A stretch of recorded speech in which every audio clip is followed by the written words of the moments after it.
Will from Osco Products, and today we're going to go over the installation on the LC brake system for the Toyota Land Cruiser.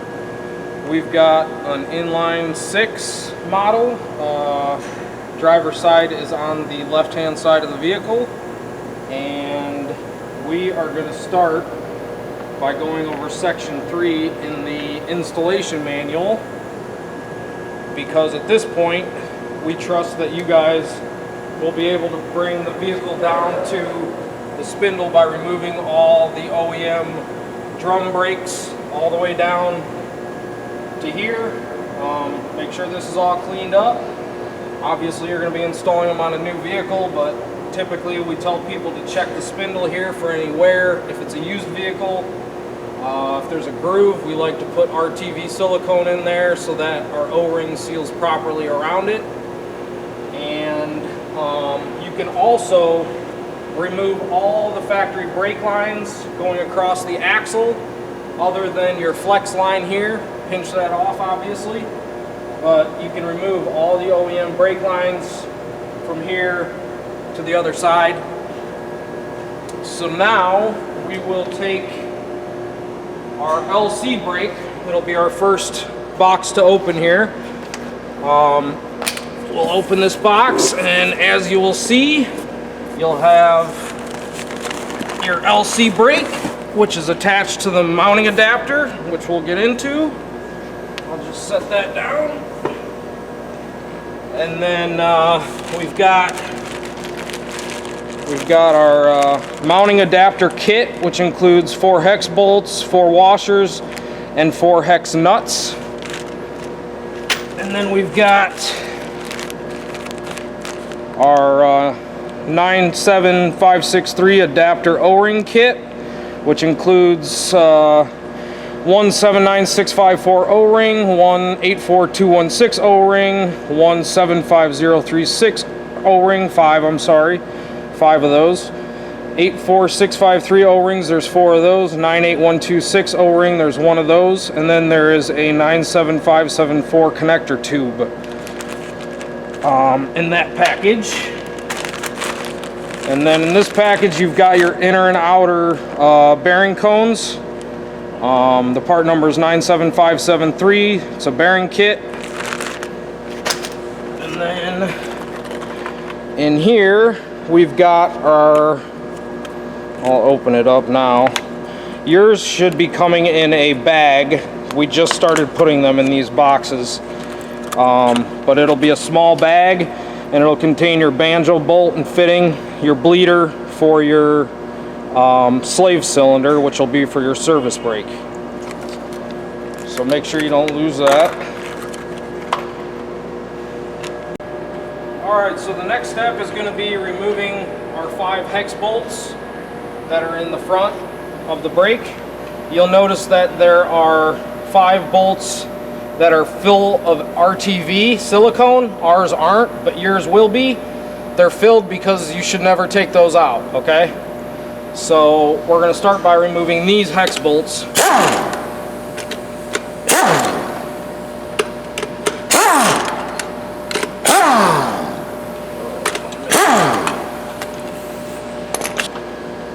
And then you can pull the brake housing off of the mounting adapter plate.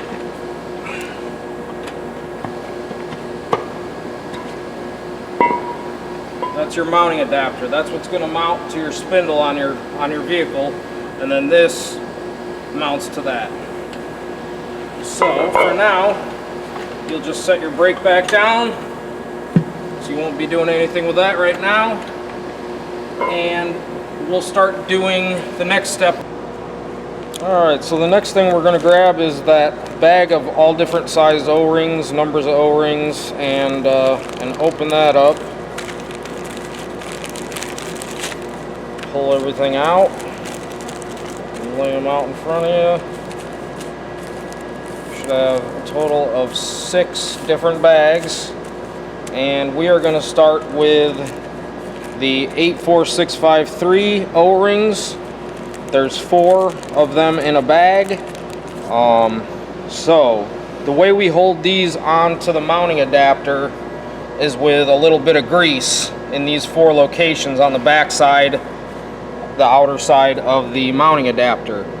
Now you can see in your installation manual in section 11, it will give you a list of the approved greases that can be used on our O-rings and in our brake. There are only some approved because they cannot contain EP additives, extreme pressure additives. So we're going to take a little bit of our grease here.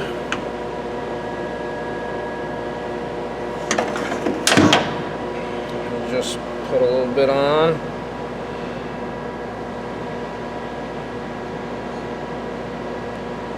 Don't be afraid to put plenty on there. And make sure that it's seated properly all the way in. So it should look like that when you're all done. Plenty held in place. Should be able to go like that, and they won't fall out. So now we're going to flip the brake over, or the mounting adapter, I'm sorry. And we've got quite a few locations in here that are going to take O-rings as well. First, we'll start with the pack of 5, 75036. There's 5 in here. And what we're going to do, once I can get them out,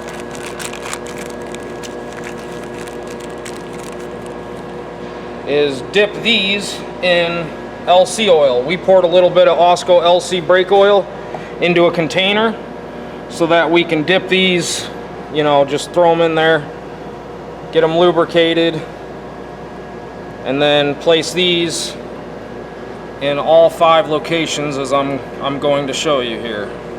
Alright, so there's those 5. Just gonna wipe up a little of the excess here. It's not going to hurt anything.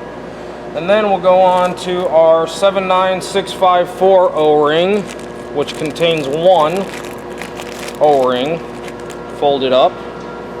So you can leave it folded up actually and dip it in your oil, LC oil only. And then this goes around here. When you're done, I recommend running your fingers around them to make sure they didn't twist, because twisting can cause things to break. So then we have the 84216, which also has just 1 O-ring in it. It's the biggest O-ring of all. It's kind of hard to open bags with oil all over your hands. And dip that one in.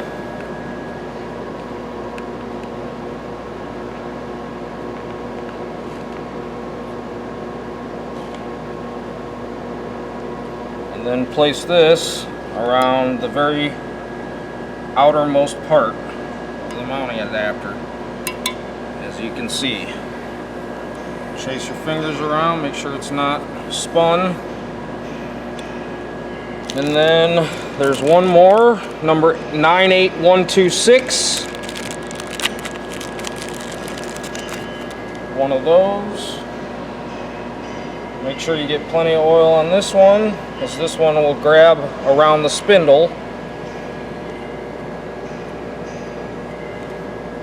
Make sure it's all the way inside the inner circumference here.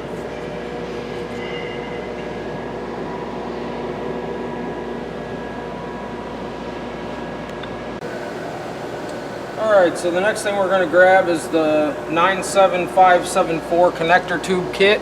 It's the last piece that was in your O-ring bag, and it looks like this. It's got 2 backup rings and 2 O-rings, 1 on each side. So then dip your finger in a little bit more LC oil and douse both ends very good with the O-rings. And then you're going to place it into the hole that's right next to another bolt hole that has one of your O-rings around it already. And you can push it in with your thumb, or if it's giving you fits, you can use a rubber mallet and just tap it in. And then from there, it's always a good idea to take a little more LC oil and put it around this back part of the spindle here. And just coat that real good before we slide our mounting adapter on, because if you don't have enough lubrication on there, you could cut the O-ring and then you'd have a leak. So we're going to take our mounting adapter now, and it is going to go, I call this a handle because it's a good place to grab it, but that's going to go up, and you're going to line it up, slide it over the spindle, and then it's easier sometimes to turn while you slide it over nicely, and then line your holes up on your spindle, and it should be good. I didn't see any little pieces of O-ring come through or anything, so you should be good. But if you're careful, you should never cut an O-ring. Just put plenty of oil on there first. The next thing we're going to grab is our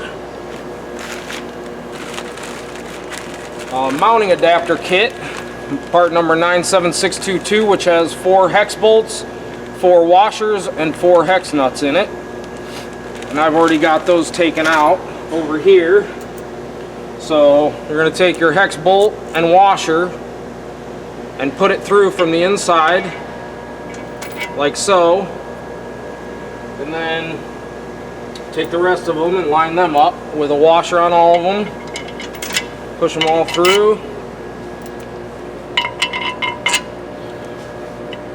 and then you're going to take Loctite 262 or equivalent. The manual says what you can use, and you're going to put a drop on each end of the bolt from behind, or you can do it before you put the bolts on and slide them through with the Loctite. Alright, once you got your Loctite on, you take your nuts from behind and you can tighten those all the way down, finger tight. Alright. And like I said, it's important the washers go on the inside, not the back side. So from there, you're gonna, this is easier to do with 2 people if you got them, but if it's just you, hold a wrench on the back, socket on the front, and tighten them down until they're snug.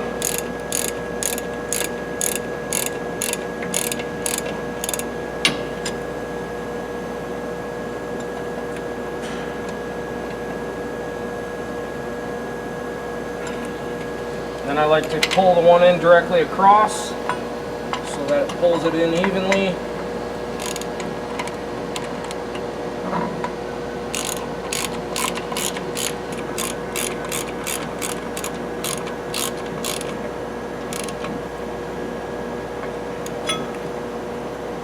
It's also important that you don't use an air gun at this point, because you don't want to cross thread anything. You're just tightening them down until they're snug.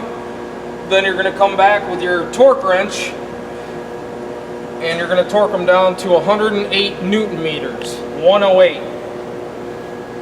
So take your socket,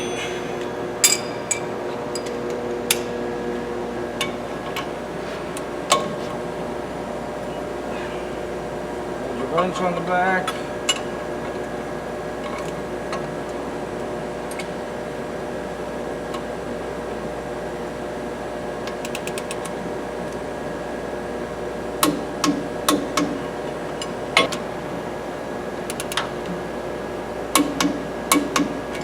Alright, and for the final step, you're going to open another one of your packages from your LC brake box, which contains a 96915 and 96916 bearing cone, and you're going to actually take the larger of the two, the 96915, and place it here with the taper facing towards you. After you pack it with grease, make sure you pack these with grease first, obviously. And honestly, it doesn't hurt if you take a bunch of grease and just coat the whole spindle here full of grease. It won't hurt anything, okay? Alright, for the next step, we want to verify that our O-rings, outer, inner, all these, including your connector tube. Make sure they're all lubed up real good for this one, because now we're going to put the brake housing on. Now when you put the brake housing on, you want to make sure the word OSCO is up top, and your serial number of your brake will also be on top, and there will be a plug. There's also a plug on the bottom, so make sure you've got it faced the right way. Your slave cylinder will be pointed up, and what you want to do is your connector tube will line up with the bottom hole, the smaller diameter hole in the back of the housing. There's two holes. Make sure you line your connector tube up first before actually putting the brake on. So get your connector tube in that small hole, and then you can just slide it on. It's not going to go all the way on. You're going to have a big gap. So while you're holding that, grab your 5 bolts that you removed when you took this out of the box and start one in hand tight, and then put the rest in as far as you can go, just hand tight. Then you grab your socket wrench, not an air gun, you don't want to cross thread this, so you want to tighten these down until you start to see it close the gap a little bit. It's going to pull it over that O-ring. It's going to pull the brake housing over that O-ring on the mounting adapter, and you want to do it just so, therefore you don't pinch that O-ring and cut it. So it started to close up that gap, so now I'm going to move directly across, and you're going to tighten these down in a star pattern until the gap is closed and it gets pretty dang tight.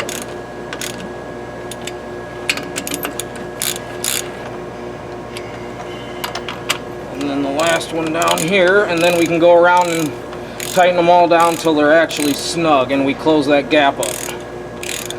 You don't want to draw one side all the way in, because when you bring the other side in, there's a good chance you could pinch that O-ring and cut it, which means it won't pass your air test, which we'll go over later. So this one I'm going to tighten down till it's actually snug, then go back across, snug that one up, come down here and snug this one up,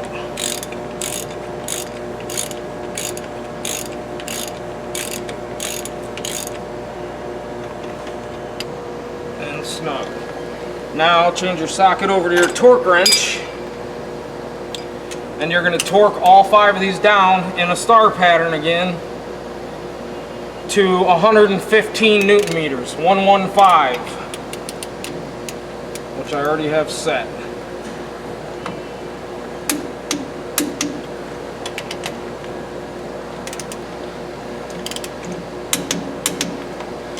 Alright, so once you verified those are all torqued to 115, then you can slide your outboard bearing cone, which you're going to need to pack with grease. Ours is already packed. You're going to slide that with the tapered end in, just like you would normally, as far as you can push it in with your fingers. And then your thrust washer, of course with the keyed side in the groove. Push that all the way back as far as you can, and then I'm going to cheat and take our Toyota hub tool that we made and screw it all the way in until it's hand tight.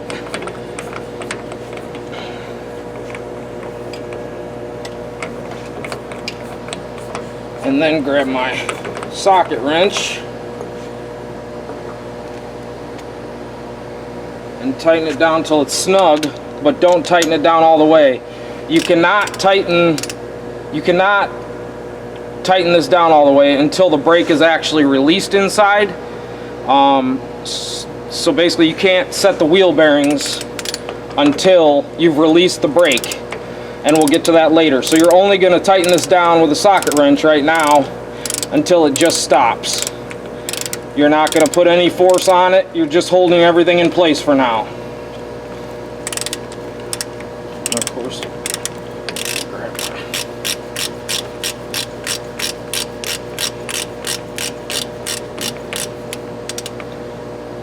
So just a little bit snug to hold everything in place, and that'll do it for that.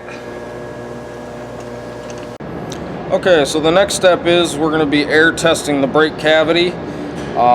Every brake you install in the vehicle, you'll need to air test to verify all of your O-rings that you previously installed are secured and not cut. It's better to check for leaks now than after you put oil in and find out you have a leak. So we've put this together with a 9/16 18 O-ring connector, and then you've got a T going to a shut-off valve with your air fitting on the end, and then a 30 psi gauge, because we're going to be putting 10 psi into the brake, then locking it off with our lock-off handle and removing your air connection and letting it sit for 30 seconds to make sure you have no loss in pressure. Alright, so you've got two plugs on top of your brake. We're going to remove the back plug closest to your differential from the mounting adapter, and that's where we'll be screwing in our air test fitting. So after you screw that in and have it tight, make sure your lock off is actually locked off. If you let all the airflow come into the brake, it'd be more than 10 to 15 psi, you will blow your O-rings out of the brake, and you'll need to take it back apart and replace your O-rings. So it's very important to have that locked off. Then you can hook up your air and gradually, very carefully, open up your shutoff until your needle gets to right around 10 psi. You don't want to exceed 15 psi. So it's at 10 psi. Then you're going to remove your air from the test fitting, and you're going to watch for any drop in pressure, and you usually give it about 30 seconds. After 30 seconds, you can let the air out by opening your lock off,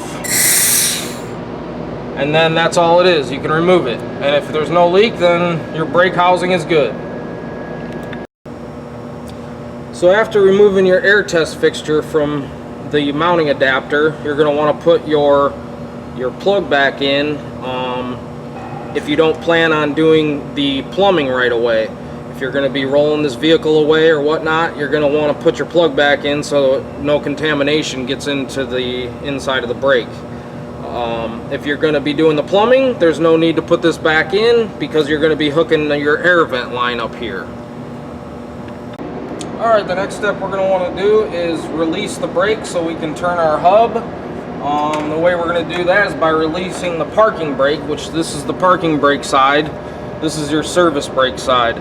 So we're going to screw our quick connect fitting, which we have sent you guys 12 of. They've got a protective cap on them. Just pull the cap off and then screw these in right behind the SAR bleeder right here. Screw it in.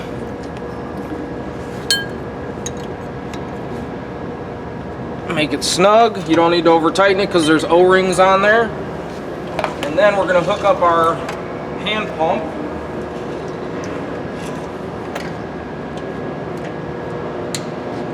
To that. And we're going to pump it up to 2,000 psi. So make sure your pump is locked off and your lock off's open right now. Pump it up till it gets to 2,000.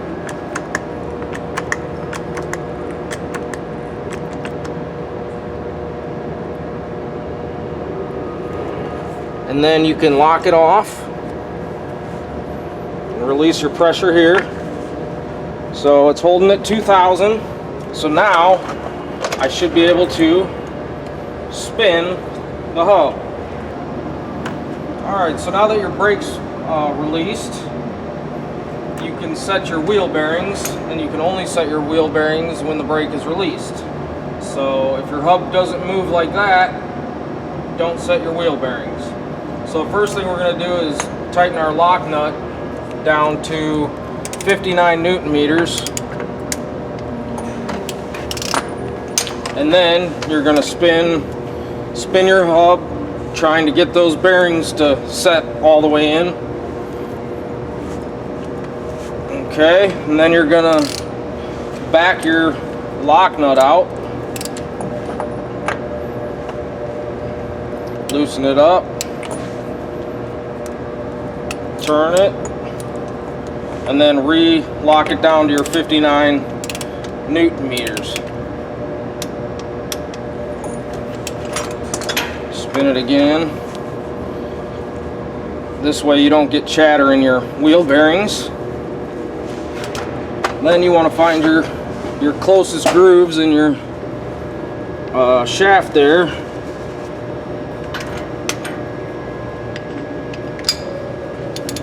Which are, we're going to back it off a hair.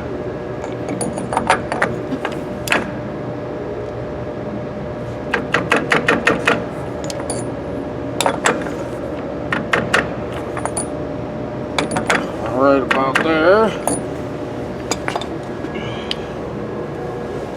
Take your lock screws and find your appropriate holes.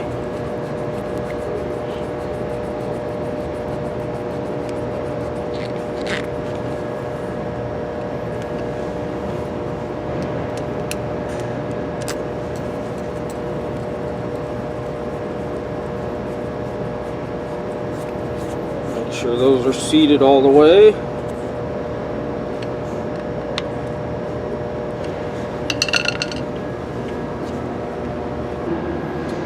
Alright, so now since your brake's released, we can fill our grease barrier, which is basically filling all this area behind, and it's a protective feature for water and contaminant intrusion. It keeps it all out. There's a wiper seal in here that'll let your grease out but won't let anything in.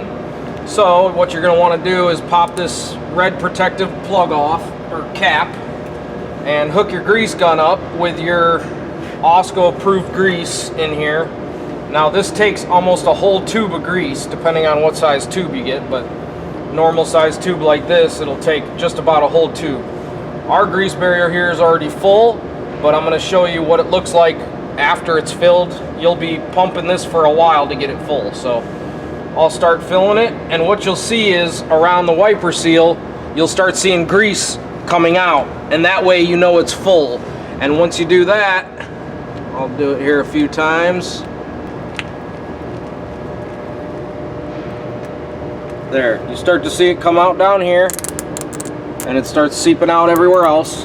So what I'm going to do now is rotate this to the 3 o'clock position, and then hit it a couple times and watch for it to come out.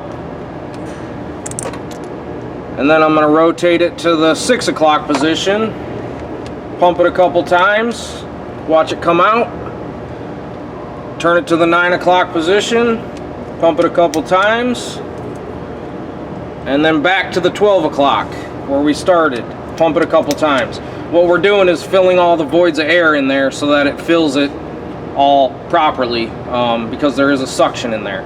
So after this, you can remove your grease gun and get a rag and just clean this all off. Put your red cap back on, and you're good to go. Alright, the next part, we're back to our OSCO LC oil. What you're going to want to do is put 1,700 milliliters into the brake cavity. So what we've done, we've dedicated a pitcher and made a line on it at 1,700 milliliters, so it's easy every time just to fill. If you guys want to do that, feel free. But you're going to need a pretty small funnel to get into the fill port. So we'll go over there and fill it up now, but only use Osco LC oil as well. You don't want to put anything else in these brakes that aren't approved.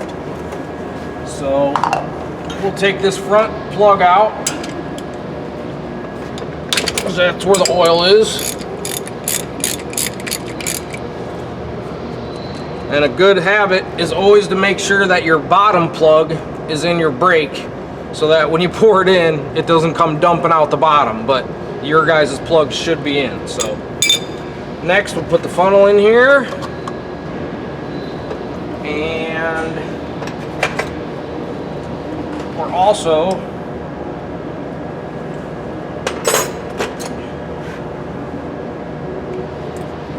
going to use an Allen wrench and remove, this is the LC oil sight port. So technically, if you're not measuring out the 1700 milliliters, you can pop this plug out and look in there, and once it's full, you'll see the oil start to seep out. And that way you let it drain out and then put your plug back in and you know it's full. So we'll do that as well. And we might even get a little seepage with 1700 milliliters.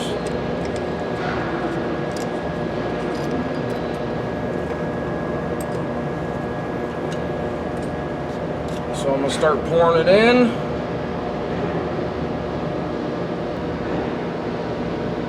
While you're pouring, I recommend watching that port so that you can stop pouring if you see it coming out, so you don't waste a bunch of oil.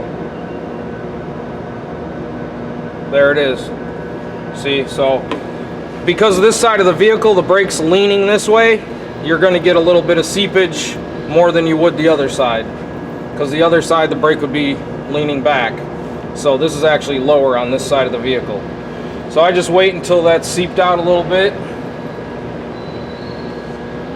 and then we can put our plug back in.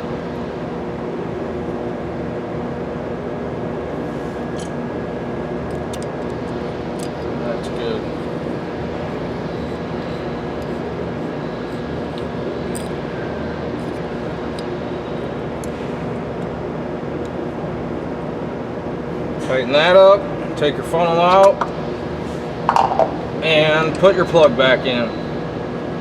That way nothing gets in there. So after finger tightening this, you're going to want to tighten it back down nice and snug so it doesn't come out on you. And that's all you have to do for filling the brake with oil. Alright, so at this point you should have your LC brake pressurized to 2000 psi and locked off. And now we're going to show you how you go about removing the quick connect from the hand pump so that you hold your pressure in your LC brake so that the hub spins free and you could wheel your vehicle away. So with one hand, your left hand, grab and hold the hose and take a rubber mallet, not a hard hammer, just a rubber mallet, and pop the quick connect off like that. Hand, if you don't need to roll it anywhere and the brake needs to be applied, you can release the pressure from this for the parking brake by opening up this bleeder here and letting all the pressure out. So you're going to want to release the pressure by turning counterclockwise. And you're going to release some fluid, as you can see, and just leave it open to relieve that pressure. Wipe up your mess.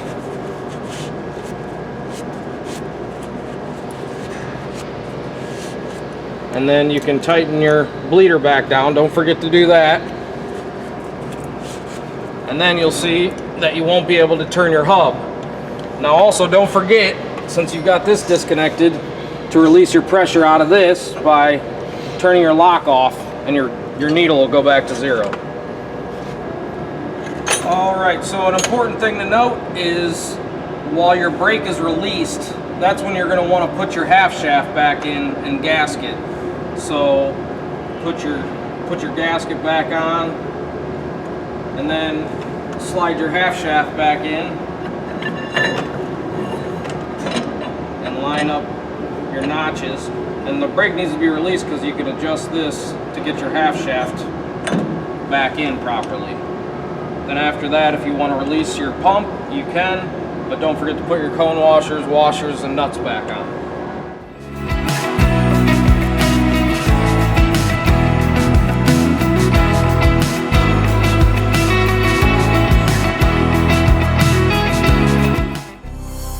OSCO is a proud member of the Cypress family of companies.